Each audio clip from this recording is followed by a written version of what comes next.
everyone. Welcome to Zonan Canada. I'm your host, Jesse Betteridge. Joining me today, once again, is Pan, who is the former owner of the classic website Lilola.net and currently an occasional cosplayer. Pan, thanks for coming back on the show. Thank you for having me. And also joining us again is a longtime friend of the show and birthday boy, Ian Whitcomb. Ian, happy birthday, and thanks for coming on. Happy birthday. It's a pleasure, Jesse. Thank you. So, today, we're all going to be giving static monologues about the tears coming out of our eyes, because we're going to be talking about Gundam Wing. This is yet another retrospective on an anime series that has had a unique cultural impact in Canada, and this time we're going to be focusing on a show that is notable primarily because it marked a significant divergence point between anime fandom in Canada and the United States specifically, and most notably, this was during the height of the Pokemon craze. So if it seems like I'm hyper fixating on a specific area, I mean, I guess obviously nostalgia would play a part in that due to the age range we all fall in. But there's no denying that everything that happened during those specific few years after Pokemon launched are significantly more important than other periods, I would say. In any case, what happened with Gundam Wing, I would argue, set the two countries sort of in notably different directions in terms of how the fandoms have been shaped and continue to operate and function to this day. So let's just kind of jump into it. So Mobile Suit Gundam Wing, or if you're a stickler for really overly literal Japanese translations, also known as New Mobile Report Gundam Wing. That's a direct transliteration of the Japanese title, Shinkido Senki Gundam Wing, which just does not work in English at all, because it's still back in the era it's back in the era when every mecha show still had to have some obtuse kanji compound in front of it, and it's like a weird combination of the Japanese word for mobile suit and war diary. It doesn't work, so that's why they don't use it. But yes, Mobile Suit Gundam Wing first aired in Japan in 1995. It is one of the alternate universe Gundam series that is not set in the original Universal Century timeline that the older shows were set in. And like all those shows, it is an attempt at reimagining the basic idea of giant robots in a real war situation involving space colony. It's notable for a lot of things, specifically in the Western fandom, and I don't know about you guys. Was Gundam Wing the series that first sort of exposed you to yaoi and BL? Absolutely. Yeah. Absolutely. Yeah. No. No.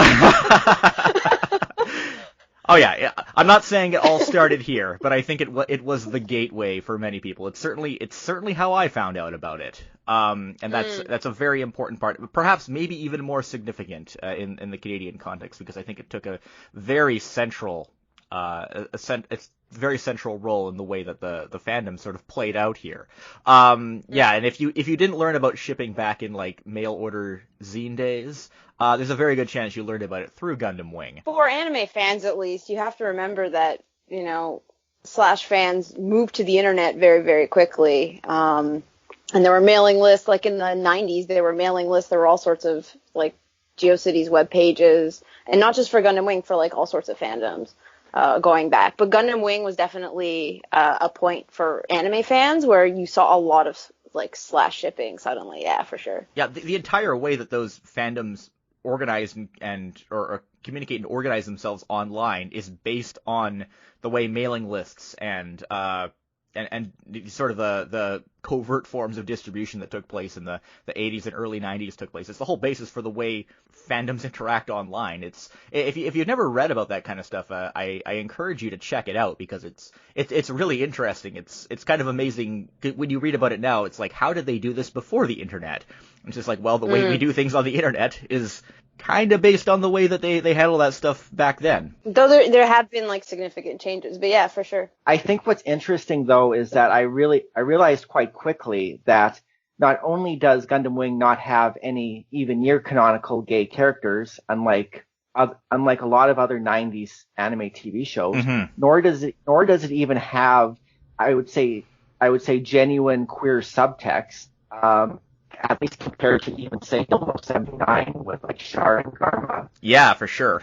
How the female audience market attached to these shows with Bishonen characters and developed a fan reaction to it. They developed a fan culture around it. That was something that was interesting to me. Yeah, and you're definitely right about Gundam having a history of actual subtext, and it's kind of interesting that it exploded the way that it did in Gundam Wing, both in Japan and in the West. And from what I've gathered, it's kind of happened in different ways. And just to sort of give an idea of the show, now I was hoping I could give a concise summary of what the show's about, and I kind of gave up on that pretty quickly. Because I wanted to just kind of talk about the story without any details of how everything got retconned later.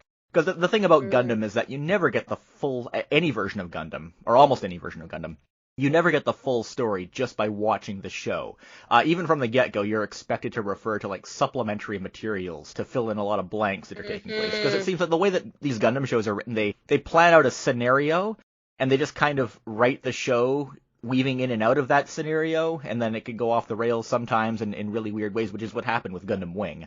And details always get left out. Things always get expanded on and retconned in supplementary text or in manga later on. That happened big time with Gundam Wing, and when you go back and try and piece the storyline together, because you definitely aren't really getting a fully fleshed out storyline in Gundam Wing.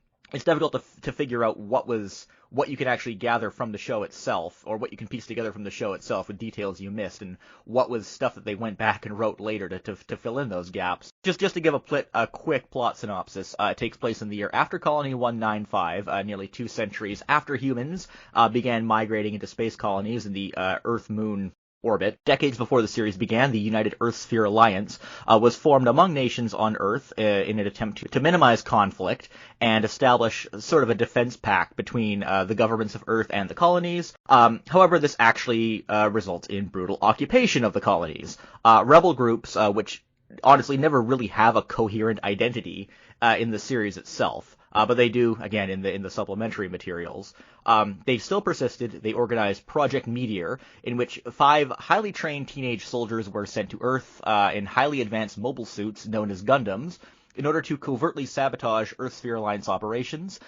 These power structures that we see in the series are controlled by a series of shadowy organizations that ultimately lead back to the Romefeller Foundation, a very bizarrely anachronistic group of aristocrats who have been pulling the political and economic strings of affairs for, centuries. The Romefeller Foundation organizes a coup d'etat through their military wing, which is the Order of the Zodiac, known as Oz, which during the series is led by Treize Kushernada, who is a military purist who believes humanity's potential can only be fully unlocked through the drive and purity and sacrifice of war. Yep. Yeah, that sure is how things work in real life. In real life. Sure. Yeah, exactly. His antithesis is Relina Peacecraft, who, through improbable circumstances, discovers that she is the heir to the Sank Kingdom, which is a nation founded on principles of total pacifism, and she tries to execute these principles as its leader in a fashion that is not unlike Lisa Simpson wishing for world peace on the monkey's paw. She also later becomes Queen of Earth, but we'll talk about that in a bit. And she is in love with Hiro Yui, who is one of the Gundam pilots, and he is the main character for some reason. So that's kind of okay. So that's kind of Gundam Wing in a nutshell, and there's all sorts of stuff I left out, of course. I think you did a great job. I have a friend who jokes, you have to understand, when we watched the show for the first time, we were 15 years old. Yeah. A lot of this political maneuvering went over our head, and the big joke that my friend always told was, Gundam Wing, we don't have a Gundam idea of what's going on. Yeah. Right. As an adult, watching the show again as an adult, everything, it all makes sense, but it also doesn't make any sense for exactly the reasons you outlined. The ideology in the show makes, no sense whatsoever. Yeah, but I feel like we're going to get into that later, so. Yeah, I'm amazed, Jesse, at how that's a really concise synopsis. Yeah. How it has nothing to do with the first 6 episodes, and you leave out 4 of the 5 Gundam pilots. Yeah. Well, but you can't. The show has 2 streams. It's got this, political stream and this, story about the pilots weaving in and out of that political stream. So it's hard to sort of give a concise synopsis of, both of those ideas without getting really convoluted. But it almost seems sometimes that the writers are trying to force those streams together, because as As the narrator constantly points out, like through the second quarter of the series, the Gundam pilots are like fighting for a reason to exist in this universe, and it often feels like that's a reflection of how the writers feel about trying to make everything fit together throughout a lot of things, because I don't know. I felt that the Gundam pilots often their conflicts are not always compatible with what's going on in the greater situation. It's definitely a show that is going on two streams a lot of the time. And in terms of the plot being, really really obtuse when you're young or not used to that kind of thing, I've always gotten the impression with Gundam that a lot of the appeal for younger audiences in Japan is that kind of that feeling of being in over your head and being into something that that seems more mature than other things you may be watching, or more mature than it really is. Yeah. In a lot of. Yeah. I think that actually resonates with me when I was younger and watched it. I thought this show was like the coolest shit in the world when I watched it. Again, I was like 15 years old when I first watched this show. And the politics in it seemed really cool. Even the philosophy seemed like it was interesting. Some of the absurdities in the show, like Hiro Yui jumping like out of a 50-story window and landing with only a broken leg, like that seemed cool. And like as an adult, I watched that and I'm like, what? Like it doesn't make any sense. Having matured, having grown up, having done a lot of self-reflection and learning a lot about the world, the politics in the show stop holding any water in a lot of ways. It feels really hollow. If you want, I can elaborate on that, or we can do it later. It's up to you. Even the psychology of the characters. I mean, one of the big things in the show, and something that's very provocative for young audiences, is all the discussion about suicide and sacrifice and self-harm and all that stuff, which is new. So as young audiences, we are empathizing with these characters. But on the other hand, looking at it in hindsight, the show has no clue about what suicide means. The constant reference and actions towards these pilots wanting to kill themselves, trying to commit suicide, wanting to sacrifice themselves. I mean, in the first 13 episodes, it probably happens once or twice an episode. Oh, for sure. Yeah, between Hiro trying to self-destruct his vest in the first episode. He tries to blow up. He tries to blow up his Gundam. Between episodes 1 and 10, it's at least he tries to kill himself at least 6 times. Mm-hmm. Yeah, and that's just Hiro. And it's kind of bizarre to see that when you're not used to see, like, that's not something that you would see just casually popping up constantly in any kind of youth-oriented cartoon, especially one that was airing in the afternoon, which is not quite how it played out in Canada, of course. Yeah. Even in Japan, for sunrise shows at the time, that was pretty strange, I would say. In hindsight, though, there's only one scene in that show where I really felt that they were doing something with the idea, and that's when Hiro goes to see Marshall Noventa's niece. Oh yeah, Sylvia Noventa. Yes. Yeah, so I think that's the only time. I certainly loved that scene when I was a teenager. It's aged since I've gotten older, but again, you're also dealing with the fact that the show has no real idea of what it's talking about in terms of suicide or their depression or anything like that. Yeah, and they show every single character has a huge problem with self-worth that sort of goes like unaddressed. They do address it a little bit as the series progresses, but it's portrayed as something very like respectable and cool to give yourself to a cause. The colonies are being threatened, well then you self-detonate. And I think as a kid I thought that was actually kind of cool. It resonated with me on some level. As an adult, I'm almost horrified by it. I just feel like almost so bad for these kids. They're fighting this war and they have so little self-worth that it's so easy for them to want to die. And they're like, I just want to, like, as an adult, I have this instinct to like wrap them up in blankets and like give them hugs and get them therapy, which is a very different instinct than I had when I was a youth and watching it, and these characters and this almost like suicidal devotion actually ended up resonating with me. I think that's that general sentiment that you have is what drives a lot of the alternate interpretations that we see, not in just within the fandom, but in how a lot of the marketing materials that we see, the alternate portrayals of the characters in much more relaxed situations is almost kind of cathartic in a way. Yeah, the themes that you guys are mentioning, which I think are some of the aspects that really strongly resonated with Western viewers when the show debuted, not only on an emotional level, but just also in terms of pure shock value.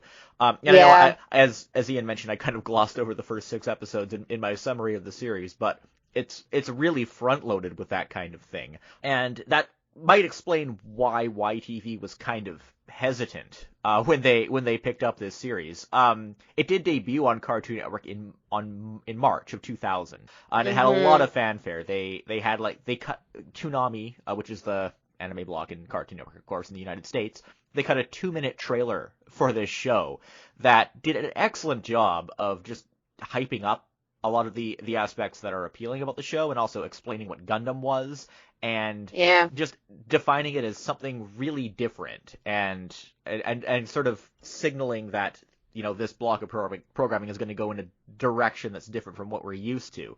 It's going to be dark. It's going to be deep. It's going to be interesting. It's going to have all these like cool action scenes. It's going to deal with like philosophy. It's going to be really awesome. You want to tune in. Mm-hmm. But that promo wasn't heavy-handed either. It wasn't. It was straightforward. It was honest about the show. It built up the actual political issues of the show. Yeah. In a way similar to the show's own narration. Yeah, So it was totally simpatico with the show itself. They understood they understood what they were getting, and they knew how to deftly sell that to people and emphasize those traits and even make them a little more palatable in the context of the block. Now, to be fair to Bandai Entertainment, they were very on the ball with getting the show on Canadian TV. Its premiere on YTV was in April of 2000. That was just about a month and a half after it started on US TV. So Bandai Entertainment was very on the ball with getting the show up here, which is a scenario that's very difficult to envision in today's environment. I think this was likely thanks to Jerry Chu, who always worked very hard at getting exposure for things in Canada. And you know, always remember Bandai Entertainment was right there when the Bionics block launched in 2005. So when they were around, they were always swooping in at these opportunities whenever they could. And since Gundam Wing is often seen as the follow-up to DBZ in sort of the Toonami context, and YTV was having success after they brought that show back, after running it at like 1:30 a.m. for a little while, it was a no-brainer for them to get Gundam Wing. But the thing is that they didn't license the whole series when Bandai approached them. They did something really unusual, which I think you probably both remember, which is that they actually only licensed the first 3 episodes, and they aired them back-to-back, Monday, April 24th at 5:30 p.m., which was Dragon Ball Z's time slot, so this covert premiere was seen by a lot of people at the time. And did you guys catch this 3 episodes premiere? Was this your first exposure to the series? Yeah, I did. No, go ahead. I didn't catch it. It flew under my radar completely. And Pan? Yeah, I watched it when it aired, and it got me really, really excited about the show. To be honest, I was super excited about it. And then when the show started actually sort of airing in September, I was already like on board 100%. Mm-hmm. Actually, I have the email that they sent out promoting Gundam Wing right here. I did dig that up. Mark your calendar. YTV will be airing these 3 episodes of Gundam Wing back-to-back on Monday, April 24th, 2000, from 5:30 to 7 p.m. Eastern Pacific Time. After you have seen the first 3 episodes on YTV, you can take part in an interactive poll on our groovy website at www.ytv.com, where you can give us your opinion on the new show. From there, YTV will then decide, based on viewer response, if more episodes will find a regular place on our upcoming schedule. There will also be a special Gundam Wing section on our website starting Monday, April 17th. Check it out.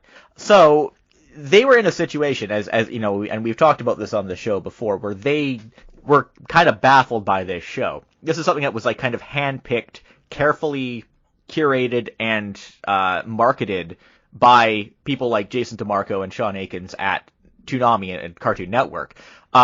But they were, I think it really took YTV off guard. They didn't know what to do with it. They went as far as to basically ask the audience, how do we market this show to you? Because we really don't understand it. I mean, that's... Oh man, their answer to that question was not good. Sorry. Oh man. Which answer do you mean?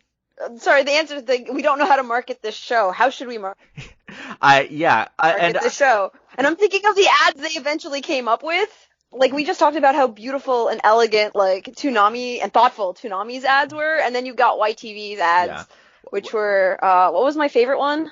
I linked it to Jesse. I linked it to you the other day. It's like, knock knock, who's there? Giant robots who? Giant robots that watch Gundam Wing. Like the disconnect between the ads and the show. Yeah, well, this I was... And then go ahead. That classic one was, hey kids, you like cool explosions, and storylines are confused even the old saddles. Yeah. Yeah. I mean, ironically, that ad that talked about confusing the adults with the storyline is actually a very accurate portrayal of what you get in the show. But yeah, it really just outlined a lot of confusion in how to make it work. And to be fair, we are very fortunate those YTV ads did surface, and you can find them on YouTube. In fact, one of them is on my YouTube channel. And that was recovered by Dee, who works at Moonchase. She actually ripped that one for me, and there's another one out there. They're an interesting curiosity, or piece of nostalgia, if you actually remember them when we were watching TV at the time. But to be fair, those ads didn't really air very often. And I think even when they did air, they were always tacked onto the end credits of a show, never during an ad break. So even when YTV did steal the deal and get the show, they weren't really pushing it very hard. And I can't help but wonder how different this would have been if YTV had just jumped the gun and blindly followed the example of the States and just picked up all of Gundam Wing and aired it on the zone throughout 2000, rather than holding off until fall and then sort of overthinking it and ultimately putting it in a bad time slot. It originally debuted at 11:30 p.m. When it did come around in September. And then there's also the endless Walts situation, which we'll get to in a bit. I wonder how different things would have been if that had actually happened. Like, if they had just not overthought it and just thrown it on the air, I wonder if it would have had the same kind of impact that it did in the States still. Because I'm not sure if it would, because I think that a huge aspect of Gundam Wing's success in the United States, and just to be clear, when Gundam Wing aired in the US, it was a massive mainstream hit. It wasn't just a thing that was popular with people who were getting into anime or people who already were anime fans. It was a mainstream hit. That was a big success with just people watching children's programming in general at the time on Cartoon Network. And while on YTV it was certainly very popular, it was still a big hit in Canada, of course. If it wasn't, we wouldn't be doing a podcast episode on it right now. But it didn't hit that same level of mainstream success. It was more of I wouldn't go as far as to say a cult hit, but it was a show with a very large fandom and very devoted following, but not something that caught on with the mainstream in the way they did with the US. And I do think that the Toonami presentation and promotion of it played a big role in that as well. But I guess I'm just kind of curious. Do you think that if YTV had just thrown the whole thing on the air, without that same kind of cultivation, but at the same time not overthinking it and kind of blowing it like they did, do you think it would have performed better, or do you think it still could have caught on just on its own merits? I think it's possible at a different time slot it could have reached more people, for example. But I don't know. Like, that's a great what if question, but I have no idea. It's so long ago, and so much has happened since then. It's kind of hard to backtrack and speculate like that. It's just something I was thinking about the other day. Like, what if they did do that? That would have been really interesting. See, I would have preferred that stay unedited in its time slot, because they could have shown it unedited at that time slot of 11:38 p.m. Oh, absolutely. And the funny thing, and we'll get into this more, they did, it was just the censored version that they picked up, whereas Cartoon Network ran the censored version in the afternoon and then the uncensored version during their midnight run. I should point out that going back and watching the show, I don't think there really was that much visual censorship in it. I know that one thing they would sometimes cut out pilots or mech pilots screaming before their mobile suits were destroyed, and did a lot to sort of just de-emphasize the immediate impact of people dying, but they still made it clear that people died. And for a show that focuses a lot on sacrifice and death as being like inherent to the human drive, or whatever the hell Trace is always talking about, it definitely is undermined when the characters are not allowed to say die or kill, but have to say destroy, or some ridiculous euphemism like that. Which is weird. Maybe in that situation, it probably should have been on earlier. Yeah. Like I think there is a certain level of, okay, this is ridiculous, having it on at in the nighttime when older people are going to watch it. If it's specifically on in a children's time slot, then that's somewhat more palatable. And to be fair, they did cut out a ton of blood. So I watched Gundam Wing the first time I watched it, the multiple times that I watched it. I recorded off YTV as it aired, and then I would rewatch the VHS tapes. And when I got access to the DVDs, I think in around 2003, I rewatched the series uncut for the first time. And something that I did for my website that I never actually posted on my website was screen cap all the scenes that I could tell were different. So I actually have on my computer entire folders of images of things that they cut out or changed in the series. And so I can tell you they actually did cut out a lot of blood. And every so often they'd cut out, like, I think weapons or shots of weapons in particular. Oh, really? Because I know that, there was a lot of gunplay and guns in the series, which definitely one of the more startling things you see in those first 3 episodes that YTV aired, along with all the constant suicide stuff. But this was also, remember, this was pre 9/11, so the idea of being able to have themes of war and weapons depicted in children's programming, it was starting to sort of become okay. We were seeing it in like the Justice League cartoons as well. They were actually allowed to have real guns in those shows, which was pretty. I can't remember the weapon stuff for sure, but I remember what I remember is things like pretty much blood. Tons of blood. Like a scene they'd cut out someone slapping someone, but they'd show like the red mark on their face. I think Catherine's bra was edited into a tank top, like things like that. Relina would say, I think they left in Catherine's bra, because I remember that from the original. Okay, I don't remember because it's been like 15 years. The removal of certain firearms was whenever a person was holding a firearm to someone else's temple. That happened twice. That was probably about like 45 seconds to a minute in length. Yeah. So that was that. That was actually something that they even continued to edit in on Adult Swim programs for a couple years when they started showing anime and on Adult Swim as well. Having guns pointed to heads was a no-no for a little while. It was interesting.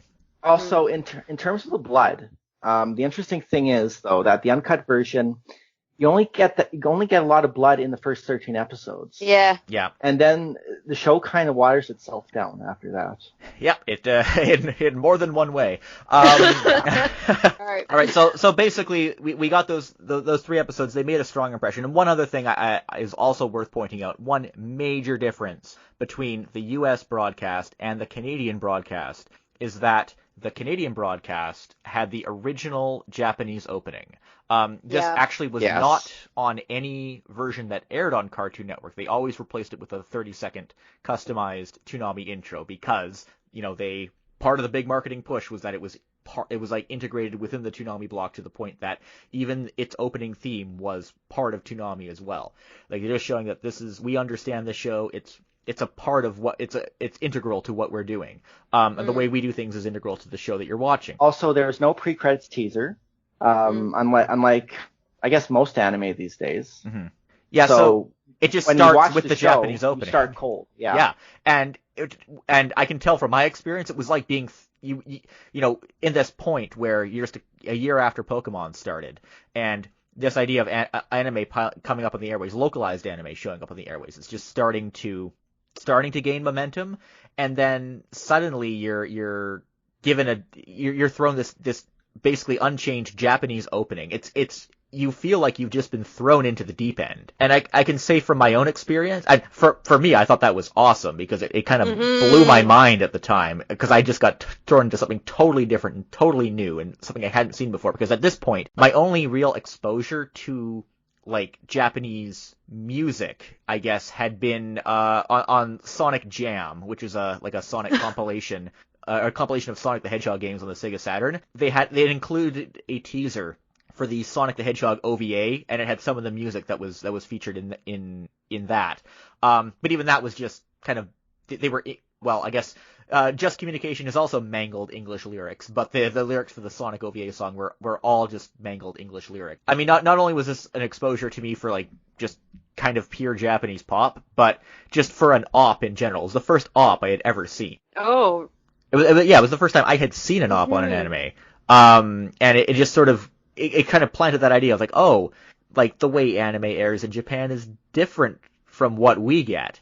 Like they're like it was just this big cultural jump. And I have to say, like, I think that having the Japanese opening attached to it may have also contributed to YTV's skepticism about the series with the way that they initially approached it. I thought the opening was always like so exciting. Because I at the time I was like, the way I listened to Japanese music was I would illegally download it off the internet. I think that's still true for many people, because the only legal way to get a lot of Japanese music is to purchase a physical CD single from Japan. Yeah, but I mean, like, at the time, like, I had watched, like, little bits, like, they think, like, real player videos that were, like, super tiny were popular at the time, and you could, like, watch, like, the original Pokemon theme, for example. In Japanese, there was access to some of those things, and I think there was a sense of excitement in being able to turn on my TV and not like have fan subs in the VCR or anything. Just like turn on my TV, turn on YTV, and be able to see like the Japanese opening of a show. I thought that was like super cool. Yeah, it was pretty amazing, honestly. The Japanese title card. Yeah. All the text was all in Japanese, and the episode titles in the show itself were in Japanese as well, which was in the U.S. broadcast, and of course the to be continued at the end of every episode as well. All Japanese text untranslated. It really marked a big cultural jump for me and probably a lot of other people, and I think just that presentation, that sort of raw feeling, unaltered presentation of the show, I think that itself almost generated more interest in anime for me than any of the actual creative content that was in Gundam Wing. Of course, it still kind of blew me away and presented me with something new and inspired my curiosity in a lot of ways. But I think seeing that Japanese opening was the most impactful part of it all. I'm wondering though if you'll agree with me though that replacing the ending was probably the best damn thing. Oh my god, that was great. Sorry. Yeah. I don't know anybody who likes the original Japanese ending of Gundam I Wing. like the original Japanese ending. Really? With Relina's Safari Fun Time. I like the song. Yeah, I don't like Relina hanging out with rhinos. Like I don't know. Yeah. But I think presentation wise, the existence of that ending is the most flawed presentational aspect of Gundam Wing. So replacing it with with an actual instrumental from the soundtrack album of the title song was really awesome. Yeah. And that was from the album. I didn't realize it until Ian pointed it out to me earlier. I always thought it was just a remix that was done by Bandai Entertainment or commissioned by Bandai Entertainment, but it actually was from the first Operation 1 OST. Yeah, I don't know. The It's Just Love ED is it gets increasing. They never change it, and it just gets increasingly unsuitable and ridiculous. Yeah, that's my point. As Relina's character develops in the show too. It doesn't really fit with it doesn't fit with the show. If it was for another show, I probably wouldn't care. Yeah. But for this show, it never felt like it fit. Well, I think we mentioned in a previous episode too that it was almost like a single bit of levity in a show that was otherwise humorless. And I think that might have been the idea behind it. Mm-hmm. Yeah, leaving it out from a marketing perspective was probably a good idea. But I actually went back and I did rewatch the whole show for the first time in 17 years because I hadn't watched it since it first aired on its very first run on the fall of 2000 on YTV. And that was the ending was like something I look forward to at the end every time. I really enjoyed. I'm glad that it exists. But yeah, leaving it out was a good idea. So just to reiterate again, for after the U.S. debut, Canada only had 3 episodes. So, Pan, well, I guess Ian, I know you didn't really latch onto the show till later, but Pan, is this the point that you kind of ventured into GeoCities and found the fandom that was burgeoning in the United States, or was it more later? I feel like it was later. I think to some extent. I honestly don't remember because 17 years ago it's been a very long time. I have trouble remembering what I did last week. Fair enough. So like probably like it was definitely on my radar. But it wasn't really until the show started airing in Canada, I think, that I really got into it. I think I'm not sure. I think I was interested in stuff like coming up to the airing of it, but the thing with Gundam Wing is only having 3 episodes, a lot of stuff is still very, very abstract. So it's hard to really sink your teeth into it. Mind you, the fandom is sort of arbitrary sometimes, so may or may not have mattered, but I don't know if I can actually answer that question. Yeah. What I can is after the show debuted, I was like head first into my love of the show and exploring it online. Yeah, I think it's interesting you pointed out as Gundam Wing being something abstract. I thought of it at that time with only having a small taste. It was an abstract idea of something cool more than anything else, and I wanted more. But I couldn't fully process. It wasn't enough to fully process it or follow what was going on with the fandom, and it exploded in the States. I think that if you look at old GeoCities sites, you will see that Gundam Wing is very well represented. In a lot of those old communities. So of course YTV eventually did decide to license the rest of Gundam Wing, and it debuted in the fall of 2000. But they made some very interesting choices in the way that it was rolled out. Gundam Wing had, of course, an OVA spin-off called Endless Waltz, and it was compiled into a movie form. Even though that Endless Waltz was supposed to be the follow-up to Gundam Wing, YTV, for some reason that still has not really been determined, they decided to air the movie first. It was a full 2 months before that movie showed up in the US as well. It aired in Canada on September 11th, 2000, and it didn't show up on Cartoon Network until, I think, November 10th of that year. So we got it a full 2 months early. So another point of fact, Toonami didn't get the movie version. They had to cut up the OVAs themselves to make it 3. Really? Oh. Yeah, they didn't get the movie version. Because I was going to point out also that the version that YTV got was a totally unique version as well. We got, I guess the biggest thing about Endless Waltz is that it was uncensored, despite the fact that the version of the series they got was censored. And the Endless Waltz is notably more violent than the Gundam Wing TV series as well. And YTV knew this. They gave it a 14+ rating, so they had watched it. They knew that the content they had picked up was uncensored. They still gave it a relatively early time slot. I think it was 7 p.m. And despite the fact that they watched through it, evaluated it, they still thought that this was the best way to kick off the series, with this movie very obviously set at the end of the series, shown in an early time slot, a much earlier time slot than this series itself was shown at. Absolutely baffling decision.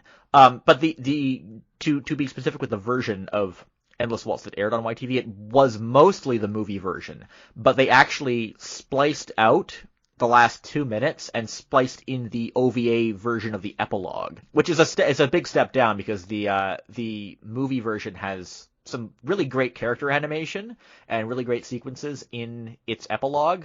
So some of the only real strong character animation in the entire series, I'd say, especially the sequence with Duo and Hildy. I don't know why they did this. My best guess is that they wanted to get both of the 2 mix songs in, because this way the movie itself only has Last Impression, but this way we got Last Impression and White Reflection. So it was an interesting idea. I don't know why they did that. I just think it's because Last Impression fades out and you get 4 minutes of scroll. So, yeah. That might be it too. Yeah, I was trying to get a confirmation to see if there was anything interesting like that with the U.S. airing from people who watched it, but no one. Yeah, I even talked to like Sketch from Toonami Faithful Podcast, and he couldn't remember. I was surprised. Yeah. From what I know, the U.S. airing is just 3 OVA episodes, censored, recaps cut, stuff like that. It ends with White Reflection. Pretty basic. Yeah, and I in addition to the series, I went back and rewatched Endless Waltz, and I have to say Endless Waltz is awesome.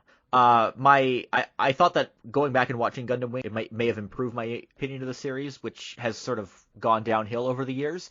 I was surprised at how good Endless Waltz is. In fact, I kind of want to watch it again. Jesse, have you ever seen the OVAs for Endless Waltz? I haven't seen the OVA version, no. I think it's worth checking out just to see how they handled the music between the OVAs and the movie. Yeah, there were a lot of differences, I understand. Yes. Yeah. For one thing, the initial missile attack on X1999 or something like that is all scored to music that doesn't even appear in music that's not even used in the movie. The movie version is on Crunchyroll, and I recommend checking it out if you haven't seen it in a while. It's beautifully animated. In fact, that whole sequence with Wing Zero launching and then fighting the Shenlong, that's such a beautiful sequence. That might be one of the best looking sequences in any Gundam, at least up until maybe Gundam Thunderbolt, which only came out recently. But what really struck me watching this, and this is something that there's no way you could have picked up, anybody watching it on YTV could have picked up on when it first aired, because they hadn't seen the series and they're missing basically every bit of context for the characters and political situation and the events that led up to it, with the character of Marimea Kushranada. Because the whole storyline surrounding her is effectively a pantomime of probably the most ridiculous and ill-conceived plot development of the original series, which, as I mentioned earlier, Relena Peacecraft essentially becoming Queen of Earth and uniting all nations. And I do realize that, in that plot point in the series, she was effectively a figurehead making a symbolic move. But the actual geopolitical operations of the Rockefeller Foundation and the nations of Earth at that time were never clear enough that you could really tell to what extent it was a symbolic move. And when I watched the original series on YTV, I remember that being the point when I stopped, and I'm just like, wait a minute, this is actually kind of stupid. Because it was airing when I was 14, so I was just starting to become critical of media. At that point, I'm starting to understand what is good and what is bad in a movie or a TV show. And I thought that if I went back and watched it now, 17 years later, maybe I would discover some kind of nuance to what was going on, that I didn't pick up on as a kid. But nope, it really was that stupid. But I thought it was, that's one thing I admire about Gundam Wing, is that they kind of went back, they kind of realized, that was a really bad plot development. In fact, the series itself kind of steps away from it in its last, in its last chunk of 10 episodes or so. It's like they're being reflective on that idea of the ability to administer political will being influenced through genetics and lineage, which is essentially what happens to Relena in the series. She kind of disappears for a couple episodes, and then suddenly she's leading the Sank Kingdom. We don't really see how she is able to justify that ascent apart from the fact that she was the daughter of the former leader of the Sank Kingdom. And there's just this implication that ideas like pacifism can be just willed through lineage or other sort of arbitrary things like that. And I just kind of impressed that the staff on Gundam Wing who worked on the series and the movie were willing to sort of reflect on that in that way. Probably the most impactful thing, and especially if you were watching it on YTV, was the scene at the end where Marimea gets shot, and of course winds up laying in a pool of blood. And I was thinking about that scene a lot, and if we look at Marimea as a pantomime of Relena in the series, this makes me wonder if this was a commentary on the way audiences react to Relena as a character as well, because she gets so much hate, I know in the Western fandom, some justified, much of it unjustified, and I would imagine that the reaction was the same in Japan. And it's just something that I was thinking about a lot after watching Endless Waltz after so many years. So I'm going to be really honest and admit to everyone listening that Jesse told me a week ago to probably rewatch Endless Waltz, and instead I rewatched the first 38 episodes of the show, and I never reached Endless Waltz. That's okay. So I can't comment on that. I know you have thoughts on I blame Relena. you, by the way. That's okay. I have to tell you though, I blame you for I watched 38 episodes of Gundam Wing suddenly, and it kind of ate my life. So this is all your fault. But I mean, I can speak to fandom disliking Relena, and just for kicks, I shoved anti-Relena into Google the other day, and it brought up like the old Angel Fire websites. Like GeoCities no longer exists, but it brought up a lot of the old content. It brought up a lot of the old content, and it's still like it looks exactly the same that it did back then, because it's, you know, it's the stuff from back then. And it just, how many people hated Relina, and how much of that hatred was, they tried to justify it in her being like annoying, or, you know, shouting things like "Hero, come and kill me," but in reality, how much of their hatred of her was based in pure sexism. You know, we don't, like, it's Relina's reckless. Okay, that's great. Have you seen any other character in this show?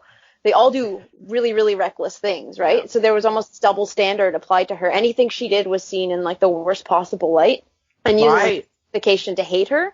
But there was a lot of fandom, to be fair, there was a lot of fandom that really, really liked Relina. There was almost this divide of like, were you pro Relina or anti Relina? The good news is in that, like, looking at, like, for example, like the current Gundam Wing Tumblr fandom, it's still active.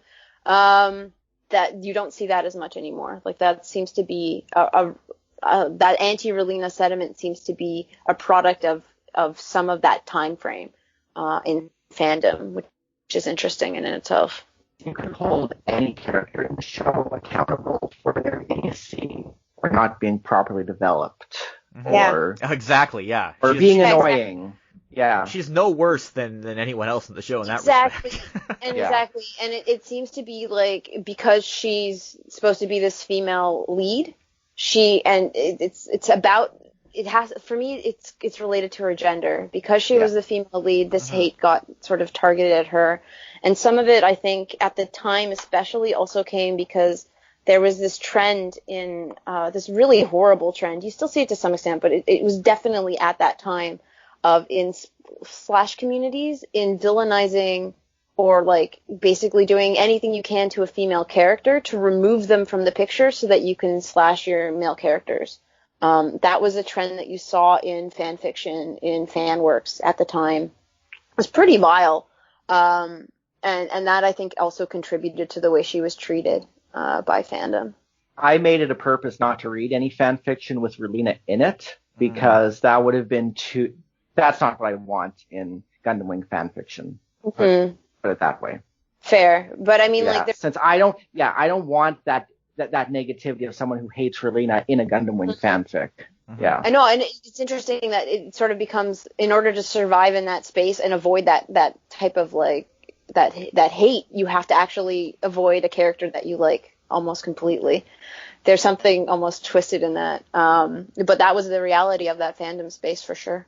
I might have been naive at the time, but I don't think I bought into the anti-Relina stuff. And I don't think it even got to the point where, like just got to the point where you're at Relina becoming queen of the world and going, this is ridiculous.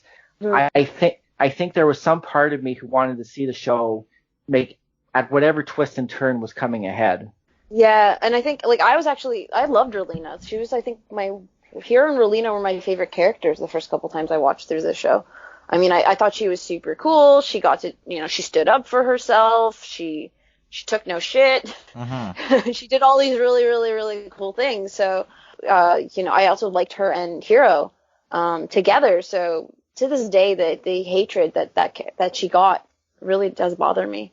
For the most part, I would say that I don't have any major problems with Relina after episode 10. Like, they sorted out in a way that, okay, we're not going to focus on her as a schoolgirl anymore.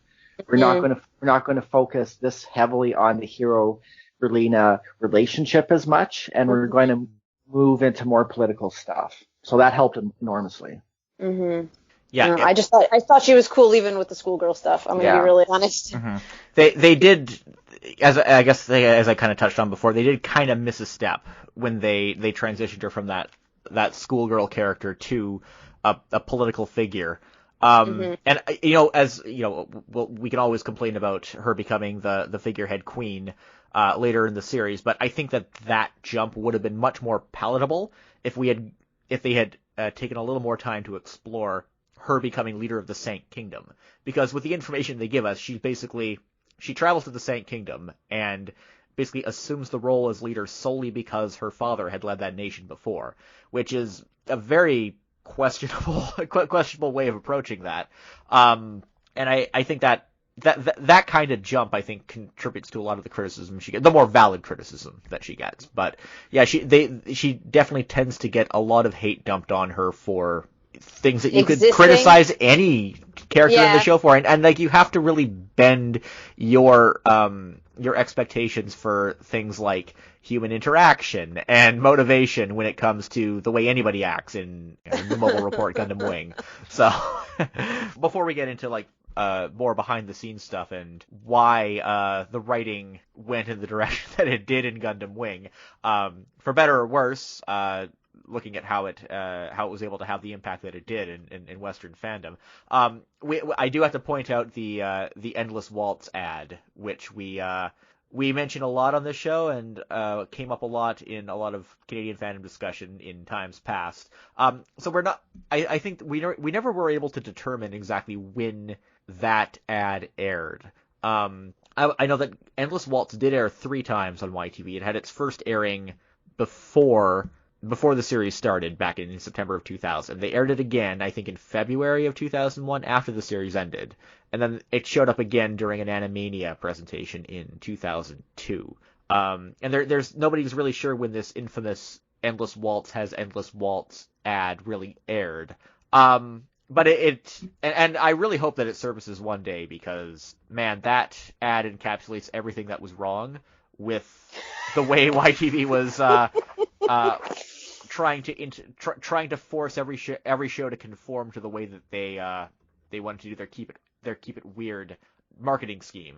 And I think that's a big reason why Gundam Wing was just kind of rejected by what YTV was trying to do at the time. I'm curious to know what the actual fan response they got was from that initial 3-episode airing in the April of that year. I don't think we ever really know what happened. Just we know that whatever happened resulted in the show being given a very late time slot when it debuted in September of 2000. But I don't know. I almost kind of think it had less to do with the actual response it got and more to do with YTV just feeling that the show could not exist in the ecosystem that they were creating at the time. When everything had to kind of conform to that keep it weird standard, which ironically is why it fits so well in Toonami, because they were doing the opposite on that end. They wanted shows to be integrated, but the aesthetic they were going for there easily accommodated something like Gundam Wing, whereas it was kind of the polar opposite for what was going on in YTV. But yeah, that Endless Waltz ad, man, I wanna. If again, to all you archivists out there, if you think you might have one of YTV's ads for Endless Waltz on a tape somewhere, please dig it out. I will pay you money for it at this point. I just want to see that thing again and expose it to the world. The world has to see this. Jesse, I actually have VHS tapes in the basement. I videotaped Gundam Wing as it aired originally. Do you want it? I think I discussed this with you at one point. I think we determined that you probably didn't have the Endless Waltz ad. I mean, if you want to go through it, I may not have that, but I might have, I don't know. I can check it out. I gotta find a VCR. Yeah, that's kind of the challenge these days. Well, we can leave that for now. I'm sure. Yeah. I mean, VHS tape doesn't degrade that quickly. So, but yeah, that ad is terrible. But I would love to. I think the world does need to see that. If you're not familiar with the ad we're talking about, basically they take clips from Endless Waltz and just say that every character is named Walt, and they all introduce each other as Walt and talk to themselves, saying, "Hey, Walt, I'm Waltz." It was a really bad concept, and it did not sell the movie in any way whatsoever. Oh, I guess, Ian, when did you first start watching the show, or first learn about the show? I first learned about it when it was airing on Toonami, because I had friends who had access to American cable, and they were watching the show. Oh, okay. And they thought it was really cool. And then the buzz around the show was a lot of hype. Mm-hmm. So I wasn't delving too deeply into what Gundam was, why the show was receiving acclaim, stuff like that. So when I sat down to watch Gundam Wing Endless Waltz in September 2000, that was my first experience at all with Gundam Wing. Mm-hmm. With the story, with the characters, with the animation style, with the way the movie told its story, all that was new to me. And it's funny because I had this experience before when Space aired the last Galaxy Express 999 movie. Mm-hmm. And I saw that, and I didn't see anything else. I didn't see anything else in that franchise either. So both these two instances, I'm watching movies with gorgeous animation, lots of characters running around, and random weirdos voiced by Scott McNeil. Yeah, ocean dubs for both of those productions. Yeah. I think we get to hear the full gamut of Scott McNeil accents in throughout Gundam Wing as well. When I was rewatching this series, I watched most of it subbed, but I watched a good chunk of it dubbed as well. And man, a lot of Scott McNeil accents in that show. Yeah. So that was an experience watching Endless Waltz without context. It's not that I didn't exactly know what was going on, but I just didn't have the context to understand the importance of these characters. The consensus is that, we a lot of people found the show and attached to the show, but I think a lot of as Ian kind of highlighted, I think a lot of the fervor and fanfare about it was originating from its U.S. broadcast, and the Canadian broadcast was just handled in such a sidelined way that it just couldn't replicate that. And I know that YTV did move it earlier. It didn't stay at 11:30 for very long. They did bring it to, I think, 10:30, and eventually it did come to about 9 or 9:30. I think they were airing it back-to-back with Dragon Ball Z at one point, but it was airing on, like, Monday, Tuesday, and Thursday.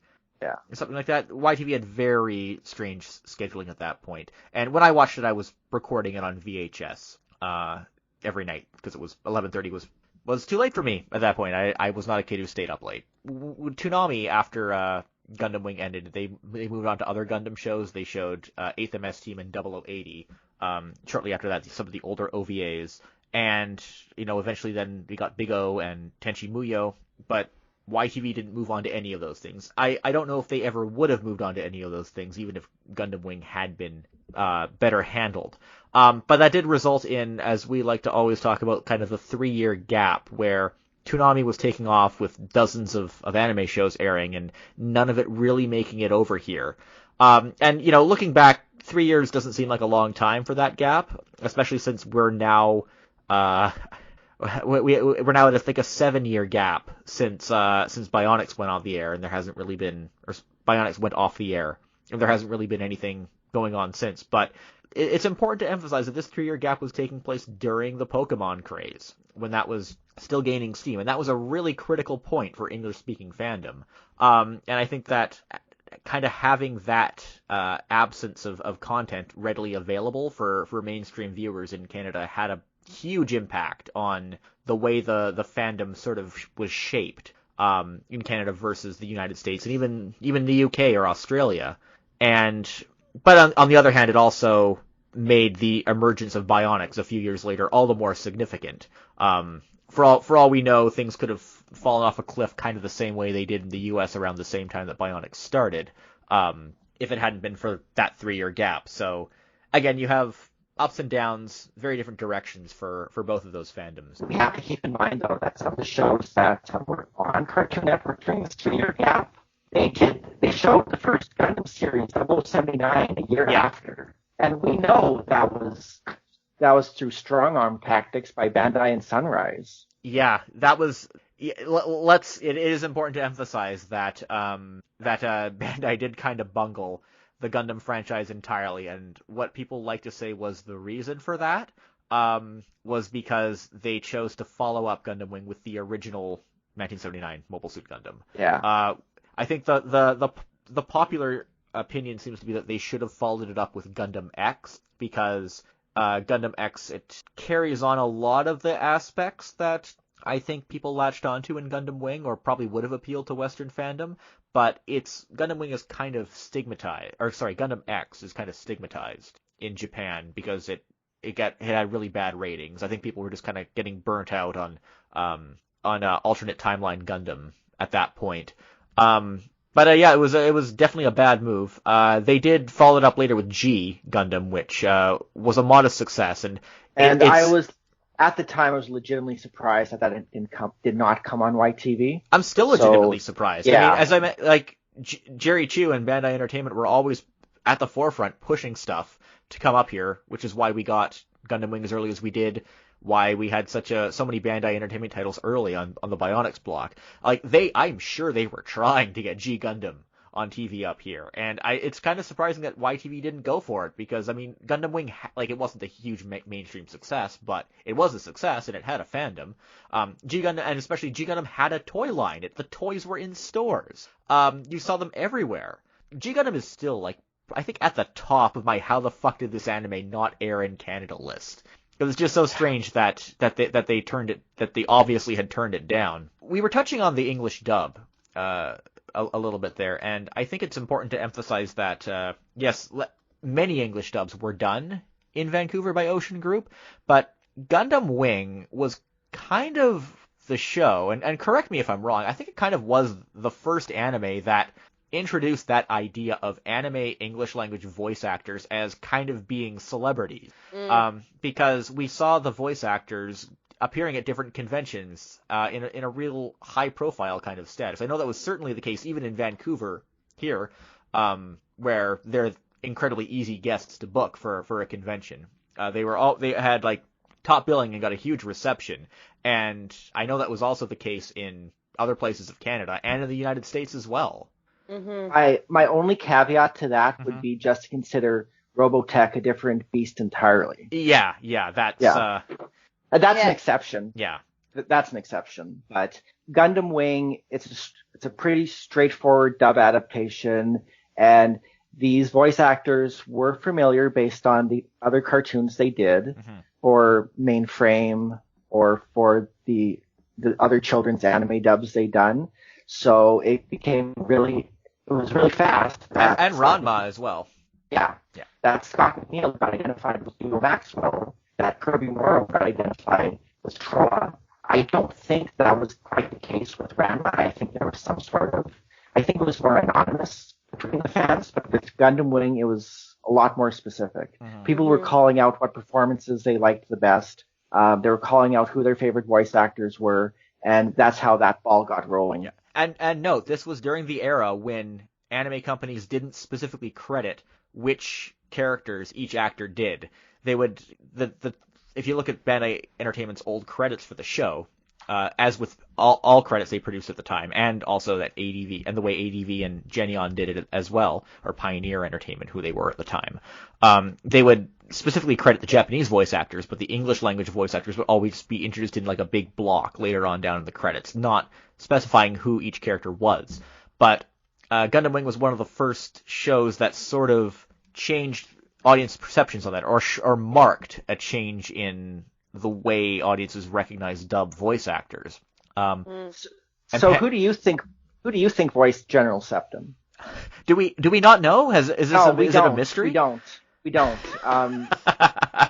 We have no idea. No one has a good theory. They just think, it's one of the Dobson brothers. Oh, it's Wu Fei's voice actor. Well, we don't really know. Yeah, General Septum. I remember when I was watching Gundam Wing, my dad watched a little bit of it with me, and General Septum's voice was the last straw for him. I was still blinded by the novelty of the show at that point, that I didn't really mind General Septum's voice when I was first watching it when I was 13 or 14. But going back and watching that now, yeah, man, that is a unique voice. Much like the ending credits sequence, I am kind of glad that it's there and will forever be preserved. Yes. But again, I mean, the seiyuu for that performance was rather dull.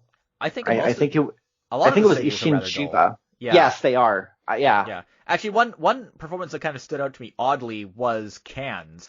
He was voiced by David McKay, not David Kay, David McKay.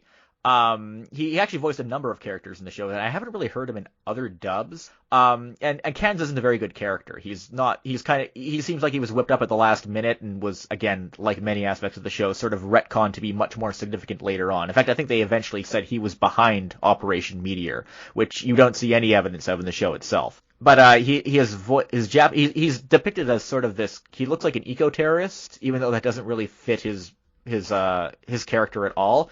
But David McKay kind of gave that element, or that kind of element or cadence to his character, and I thought it was pretty effective. Overall, Gundam Wing has a bit of an uneven dub.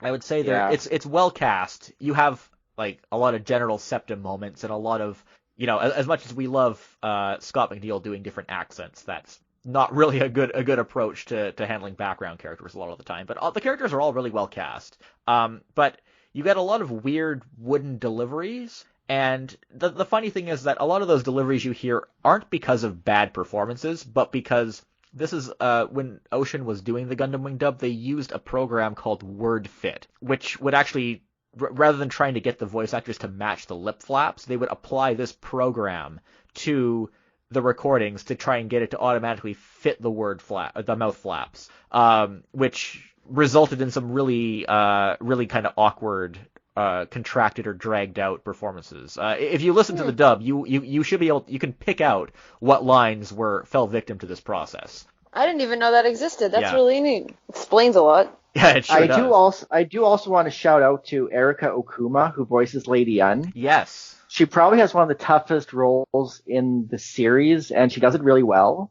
And in fact, there's rather extreme bit of trivia here. She was in the Canadian-Japanese production of G Savior. Oh boy! Yeah. So she's been involved with it, and with an original Gundam production. Yeah, I still need to see that. I just want to see a Wyndham Earl from Twin Peaks in a maligned live action Gundam project. It has a lot of top notch below the line crew. It has cinematographers and production designers of the future Battlestar Galactica. Yeah. And it has a composer who's been nominated for an Academy Award. Yeah, it has mobile suits fighting at Simon Fraser University. Yeah.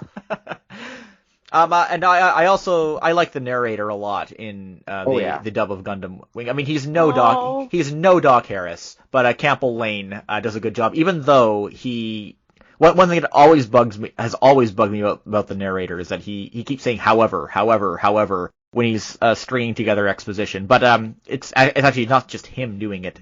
Whenever any character is doing any kind of exposition or narration, they keep saying however. It's a bad script writing, but he's a good voice for the narration for sure. So Pen, you had some stories about the voice actors at conventions too, didn't you? Yeah, I do. I have a couple. One thing to note, it was like this huge thing. Anime North 2003 did its best to bring in every Gundam Wing voice actor they could. They actually flew Hikaru Midorikawa, who plays Hiro, from Japan to Toronto, and they had the voices of all the pilots except for Wu Fei. Ted Cole did not come, but everyone else came. And we also had the voice of Trez and the voice of Zex. So it was like this huge Gundam Wing fest. And the other thing that's important here is that YTV helped sponsor the con that year. So there was a huge YTV presence, and they were, I don't remember exactly, but it was almost like the voice actors for Gundam Wing were promoting the show in a very official capacity. There were official interviews with them to promote the show. They were involved in parts of the con to promote the show. It was a very much of a Gundam Wing is this huge thing. Let's do as much almost press as we can at this convention. To clarify, this was a few years after Gundam Wing had already kind of come and gone on the network. Yeah, absolutely. So it was kind of odd in that way, but I think what might have happened is it sounds like they may have been like probing and trying to prepare for the launch of like Inuyasha and Bionics. Who knows? Later. But they definitely had a huge interest in anime. I mean, they had me. They interviewed me at the convention around cosplay. I remember that. Yeah. And stuff like that, right? Like they were definitely trying to get in on this anime thing, and that's why they were at the convention at all. But I mean, like the convention itself realized how popular Gundam Wing was, and that's why they brought in all these voice actors, and it was super fun. They were running around.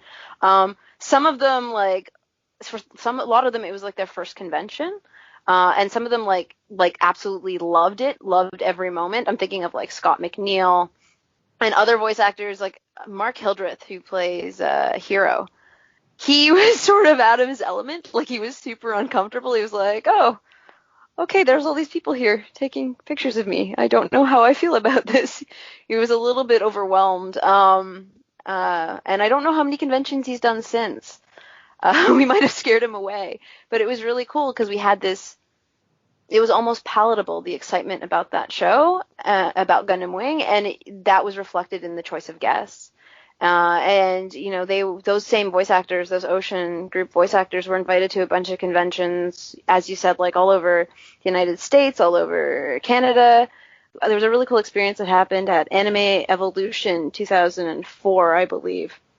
And the thing with Anime Evolution is that, like, these voice actors are from Vancouver. The convention is in Vancouver. The convention was at Simon Fraser University at the time. They just kind of popped by unexpected a lot of the time. Yeah, and it was one of those moments, and there was a fan. I remember there was a huge Kirby Morrow. He plays Troa in the show. Kirby Morrow super fan, who I believe, like, one of her ways that she got to know him and like him so much was through Gundam Wing, if I'm not mistaken. And she had flown from England to come to this convention to see. She knew Kirby wasn't going to be there, but to see the other voice actors, to see Scott McNeil and the Dobson brothers and, whoever else was there. And I remember one of the voice actors, Michael Dobson, realized that she was, this Kirby Morrow super fan. So he called up Kirby around, I think it was around like dinner time, and Kirby drove up like the mountain to Simon Fraser University in this sports car at like midnight. And I remember it was super foggy, and he got lost. He was like, why is there more than one lot B? Where am I? And he showed up just to spend time with this fan. And he took pictures with her. It was really nice to her. Like, it was really amazing. And like, a lot of these voice actors, like, genuinely loved meeting their fans, and to this day they still do, and being part of it. But like, Gundam Wing, in the convention scene, had this, I don't even know how to put it, but had this like amazing excitement around it. There was this fun around it, and the voice actors were definitely a huge part of that, because they were so kind and so patient, and they were wonderful with their fans as well. So yeah, like, I mean, and that's just a cool example because we happen to be in Vancouver, and these guys were all friends. So like, oh, hey Kirby, you want to like drive up here? It's like midnight, it might be fun. And he showed up, right? So it was great. Yeah. It was definitely great. Yeah, those guys were always at the early years of Anime Evolution. I think the con actually made the mistake of giving them access to an open bar one time, and yeah. I can picture how that might go. So I was gonna say, I think but it definitely speaks to the love of Gundam Wing, and the love of the pilots, and the love of these voice actors who were like a connection to these pilots. So that these voice actors were as popular as they were, not just for their other works, but specifically for Gundam Wing, speaks to the way that the show resonated with so many people. Yeah, and it's just raised the profile of their work so much, absolutely, in a way that we still see today at cons. So absolutely. Thanks for tuning into part 1 of the Gundam Wing retrospective on Zonan Canada. You can reach me on Twitter at ZonanCanada, or email zonancanada@gmail.com. The theme song is by Ultraclystron and can be found on his album Packet Flood, which you can find at ultraclystron.com. Next on part 2 of our Gundam Wing retrospective, the podcast that killed your adolescence. Shows with tons of explosions and storylines that will totally confuse the adults? Well, this is the show for you. Gundam Wing, new time starting November 6th at 10:30.